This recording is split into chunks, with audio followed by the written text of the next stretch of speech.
أفضل 6 أفلام مصرية كوميدية جديدة في 2025.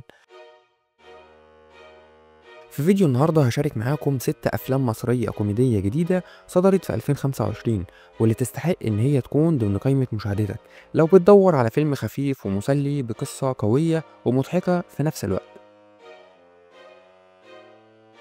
بس في البداية برشح لكم موقع موفيبيديا، وده موقع ترشيحات أفلام ومسلسلات خاص بينا ومتميز ورائد في نوعه، واللي أكيد إنه هيعجبك. وما تنساش برضو تصلي على النبي، ويلا بينا نبدأ قائمتنا.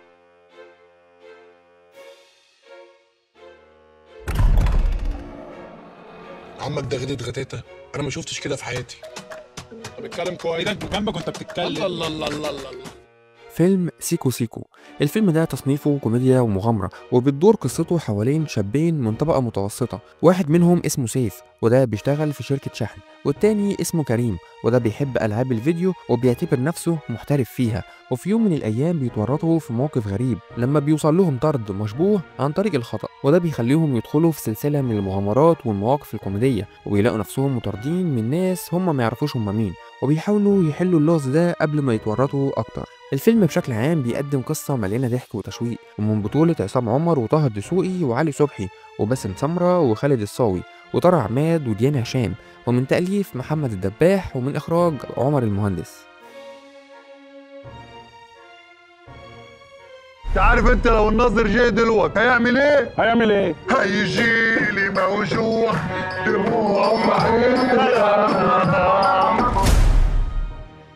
فيلم الصفا الثانوية بنات. الفيلم ده تصنيفه كوميديا اجتماعية، وبتدور قصته حوالين هشام أبو طويلة، وده شاب بيكره التعامل مع البنات تماما، ولكن الظروف بتخليه يشتغل في مدرسة ألعاب رياضية، وهي مدرسة الصفا الثانوية للبنات. المدرسة دي بتواجه خطر الإفلاس، وبيكون على هشام إن هو يدرب فريق البنات في كرة السلة علشان يشاركوا في بطولة كبيرة بهدف إن هم يكسبوا الجايزة دي، وإنها ممكن تنقذ المدرسة. وخلال التدريبات والمباريات بيقابل هشام مواقف طريفة ومحرجة، وبيبدأ يغير نظرته للبنات، وبتتطور علاقته بيهم خصوصا مع بيرلا المشرفة على الفريق، واللي بتبدأ تحس بمشاعر ناحيته. الفيلم بشكل عام بيجمع ما بين الكوميديا والأجواء المدرسية، وبيظهر فيه شخصيات كتير ومتنوعة، وده بيخليها تضيف جو من المرح والضحك للأحداث.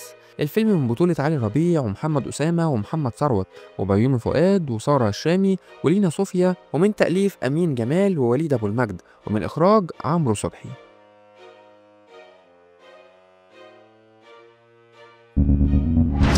طالما بنعمل افخم حفله في الساحل يبقى هنعمل افخم دعايه في الساحل.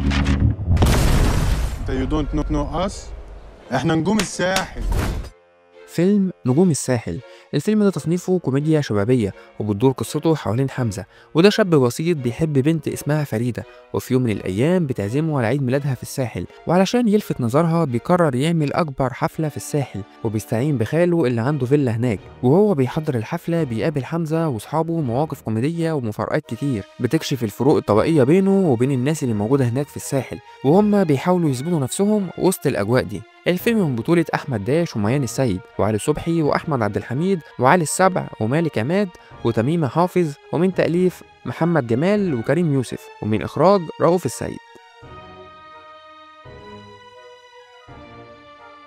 انتي اتطلقتي؟ اهو مبروك. احمد هيوافق الحيوان اللي جواه هينتصر. العريس اهو. فيلم الهنا اللي أنا فيه. الفيلم ده تصنيفه كوميديا اجتماعية، وبتدور قصته حوالين دكتور أحمد، وده دكتور نفسي بيقدم نصايح عن السعادة الزوجية وتطوير الذات من خلال السوشيال ميديا، وده عكس حياته تماما، لأن حياته مليانة مشاكل وصراعات مع مراته، بس الأمور بتتعقد أكتر لما مراته بتقترح على صاحبتها إن هو يتجوزها علشان حاجة معينة هتعرفوها في الأحداث، وده بيخليه يدخل في دوامة من المواقف الكوميدية، وبيحاول يلاقي حل يخرج بيه من الورطة دي. الفيلم من بطولة كريم محمود عبد العزيز ودينا الشربيني وياسمين رئيس وحاتم صلاح ومريم الجندي والطفلة دالة حربي. الفيلم من تأليف أيمن بهجت قمر ومن إخراج خالد مرعي.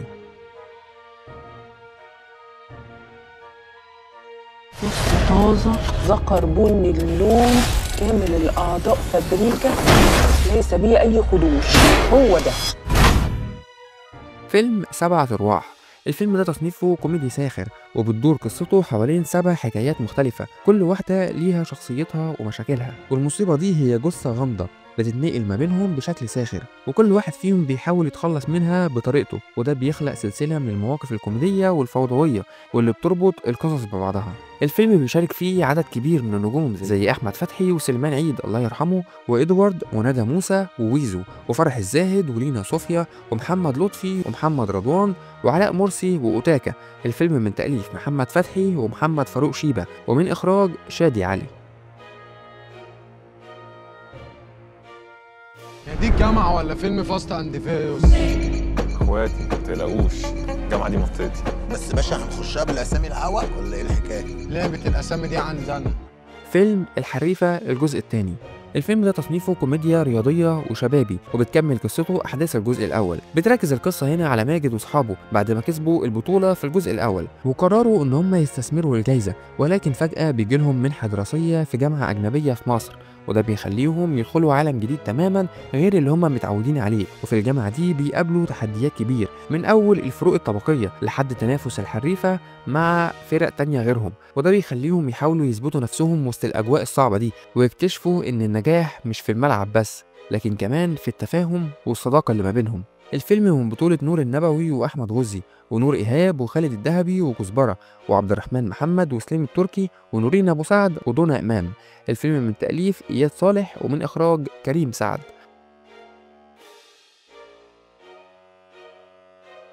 وبكده أكون وصلت معاكم لنهاية الفيديو، فلو وصلتوا معايا هنا أحب أقول لكم ما تنسوش بقى تشتركوا في القناة وتعملوا لايك وتقولوا لنا إيه أكتر فيلم كوميدي عجبكم في القايمة دي، وسلام.